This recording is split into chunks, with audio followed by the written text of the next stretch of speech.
Daarachter zijn, daar staat een hele hoge boom. Die is niet als de andere zo heel gewoon. Want aan dat groene blaadje, daar groeit een chocolaatje. Als ik dat zie, dan denk ik dat ik heel voorzichtig in mijn loop klim ik langzaam in die boom. Ben ik boven, wat een pret. Krak, boem, naast mijn bed. Nou, goed gedaan. 6 chique bellen in de kerstboom. Glinsterend en rond.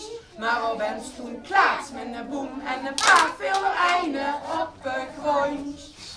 4 chique bellen in de kerstboom. Glinsterend en rond. Maar op een toen klaats met een boem en een paar veelereinen op een grond. En dan wens ik bij jullie allemaal hele fijne kerstdagen.